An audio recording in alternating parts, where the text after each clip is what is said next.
Hello everyone, this is Wrath, and today we're going to go through Cold Reception, which is going to be the third map of the August event quest, Enter the Cabal. First, we're going to take a quick look at what the nodes are and what champions are best to bring. So to the right, you're going to have Killmonger's path, and on this path you have Cornered, which basically means you don't be using a damage over time debuff like Bleed or Poison, otherwise you're going to gain a ton of power. So you use either power controllers or champions like Star-Lord, champions that don't give debuffs, that cause damage over time. To the left, you have XG, which means you're going to want to be using mutants for the most part if you can, and then life transfer, which basically means you're going to degenerate, but then you're going to steal the life back as you hit them, so it really cancels out. Down below, to the right, you're going to have basically this Bane that causes them to increase their damage and additionally have lifesteal if you are under the beneficial effect. So anyone that regenerates or power gains, just remember that you don't want to get hit because they're going to do more damage and they're going to steal life. On the left, you again see the X gene, and this time you also have Power Shield, which basically means you're going to not do any damage with your basic attacks, but you're going to do more damage with your specials. So anyone like Hyperion that does power gain, then you get your specials and you do more damage with the specials is great, but honestly any champion is going to be fine. But ones that have a lower damage specials will do worse in terms of you're going to have a higher combo. For this walkthrough, we're going to go to the right for that life transfer. So you're going to take the teleporter forward, head over there, and then you're going to go left from there. Overall, you don't really need any specific champions for this, honestly. You can use mutants because of that X gene, so you're going to get more attack damage because everyone else is going to have a lower attack. But with the life transfer, it really doesn't matter because any damage you take chip-wise, you'll just get right back with the attack.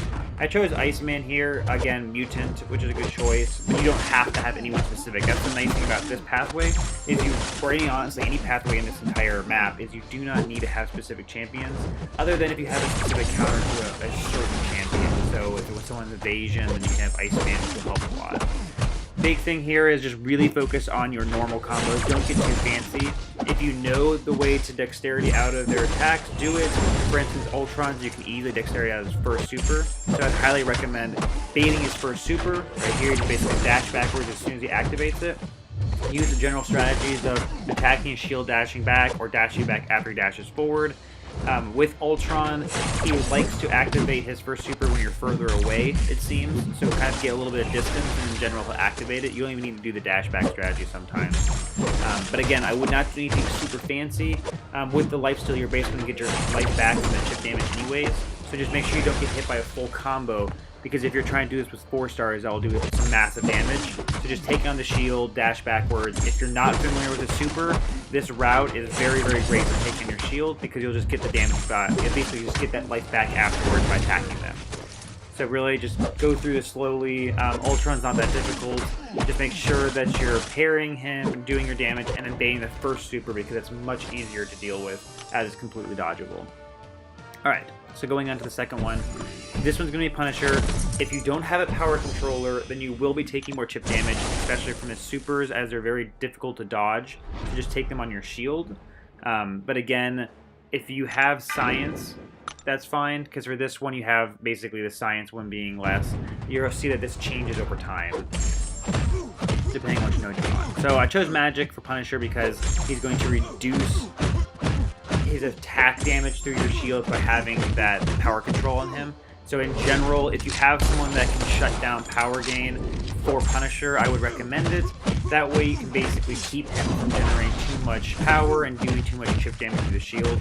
But again, you just saw, you can take 20% of your shield and then you can get all your life right back afterwards by attacking them. That's why I really do like the life transfer routes. You just really can basically focus on just parry strategy, attacking afterwards, and baiting supers, because the chip damage is just not going to be substantial. Big thing though is if you try dexterity out of his first or second super and you fail, you will very likely get bleeds on you and you will very likely die quickly. So I would highly recommend, if you do not have a power controller against Punisher, just take his supers on the shield. The damage through the shield is not going to be enough to kill you.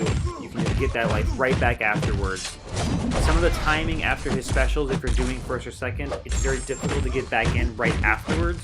So I would again recommend you don't try a dash in if you're not comfortable with it, and just go for that parry and attack right afterwards.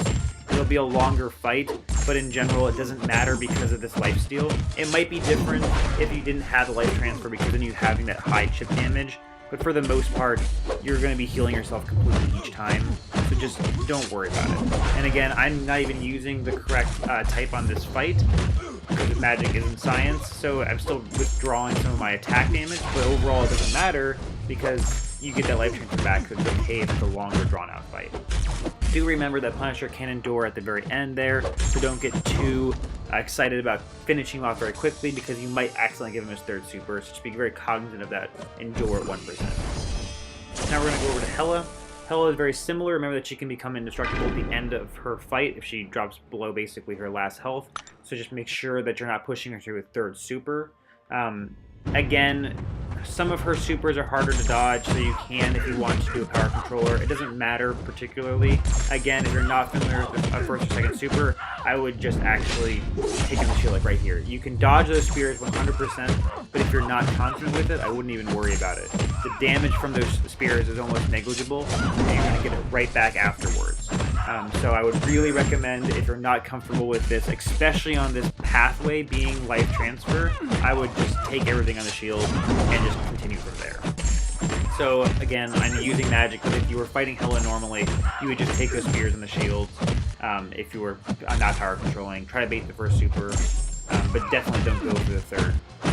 So if you're using magic, again, if you're not super familiar with her, second super is the one you're normally using because it's going to power lock. First super is going to try to basically nullify, it's going to nullify one buff and then cause some damage off of that. And then third super will nullify all buffs and cause more massive damage for each buff you remove. So very, very good for things like Groot or the champions that have high stacks of armor.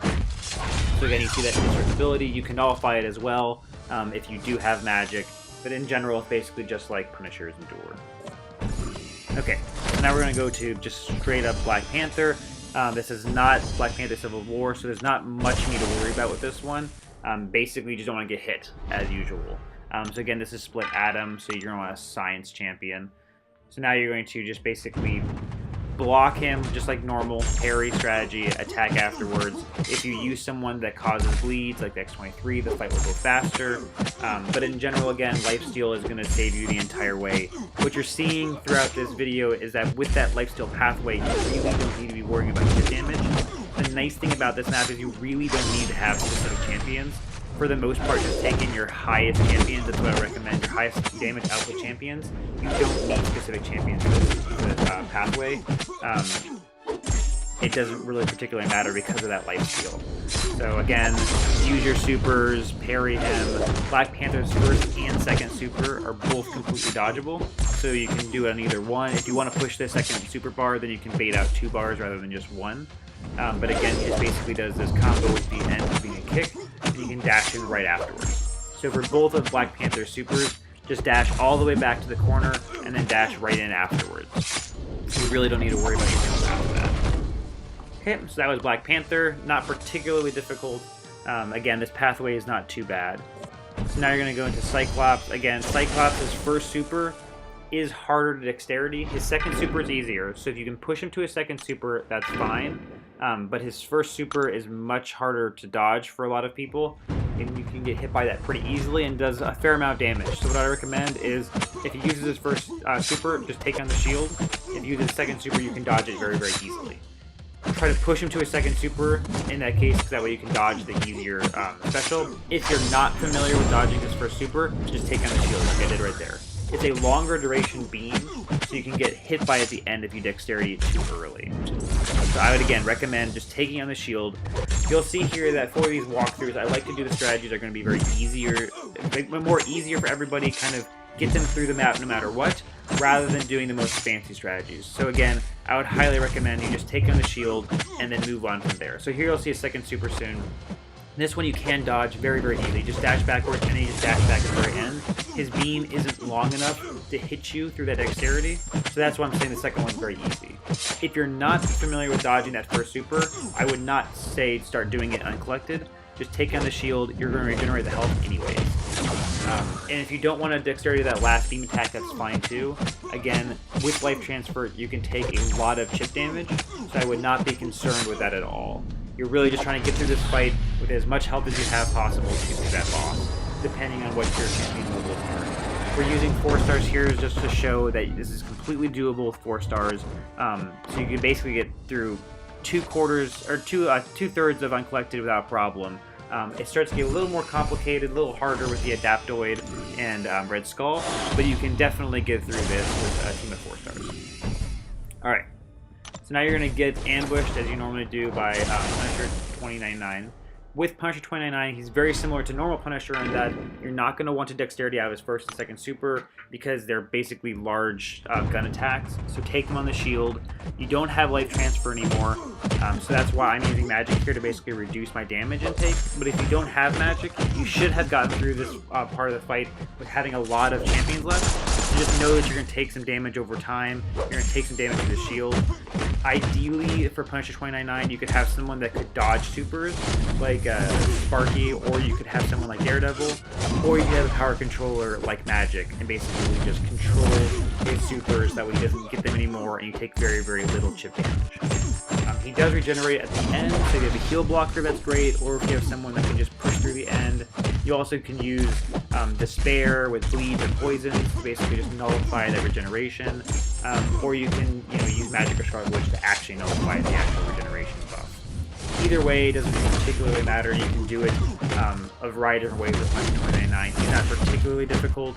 Just remember that you don't want to dodge his supers, especially if you're not familiar with them, and you're just going to take them on the shield. Again, if you have a power controller, I would recommend using it against him just so you can lower that amount of power gain so that you can do as much damage at the same time. Okay, so you're just going to kill him here, and then you're going to move on to Loki, who's the final boss. Alright, the boss for Cold Reception is Loki. Loki in this map has additional buffs because of the local nodes. The big one's going to be Cornered, the other one's going to be Optimist, and he also has Enhanced Special 1 as well as Increased Buff Duration. The Enhanced Special 1 is going to give him unblockable for super, so be very careful when he activates that. The Optimist is going to give him health steal as well as additional buffs when he's below 25%, and then Corner is going to give him increased power gain when he's under the effect of basically a damage over time debuff, which would include bleed or poison. So I'd highly recommend you don't use any champions that have bleed or poison on them, as it's going to basically give him a lot more power, and the big thing for Loki is trying to make sure that you don't allow him to get into his third super. His first super is dodgeable in terms of both the melee attack at the beginning as well as the actual blast that comes from the wand. His second one is much easier to deal with. The second one is basically this big kind of ice attack, and then he dashes forward and hits you with the scepter. So just basically dash backwards until that scepter comes up, and you dash in right afterwards. If you have a power controller, it makes this fight a lot easier, so I would use someone again like Vision, or Magic, or Dr. Voodoo, but not using his poison for super. You don't need that at all, though. You can use basically any champion you want. All you're going to be doing is dashing backwards and trying to bait that first super and second super. It's easier to dash back and dodge the second super completely. You'll see here when he uses his first super, that actual blast from the wand is difficult to dodge if you're not super fast on it, so you can't just take down the shields right there. You can dexterity out of both of them. Just watch the timing on it. The thing with those beam attacks, though, or not really the beam attacks, but the slow-moving wave attacks, is that if you're further away, you have to dodge back the second time at a longer time. So depending on how far away you are from Loki, you'll have to dexterity the second attack at a different time, basically right when that blast is about to hit you.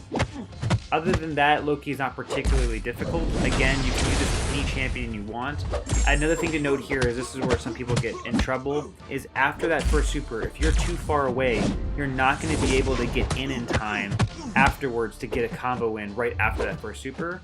So if you're too far away after he activates his first super, just reset, go for a parry, and get the combo in that way. Just be careful. You do not want to try to dash in right after his first super if you're too far away, because you're going to get hit, basically. And that's going to be a big punish, especially as a 21,000, and if you're using a 4-star, that's going to be a lot of damage. Additionally, he might have lifesteal on if he's below 25%, which means, again, you're going to even get more damage than that. So right there you just saw that he basically did his first super. I didn't dash in afterwards. If you did try to dash in afterwards, he would catch you, and that's going to be a lot more damage, and it's going to be a lot of health steal as well. So you're going to give him health, and you're going to take a lot of damage. So highly recommend, if he uses his first super, to not dash in afterwards if you try actually dexterity it, unless you're very close and you have that timing down. I would say it's much better just to take damage and then move on from there. You just saw there, I tried dexterity and had the timing off, and then he got some life. So that's it for this video. I hope this was helpful. Please like and subscribe, and then drop any comments below in terms of if you want different champions to show how to beat Loki, or if there's any particular content, Act 5, that you'd like to see. Again, thank you so much for watching.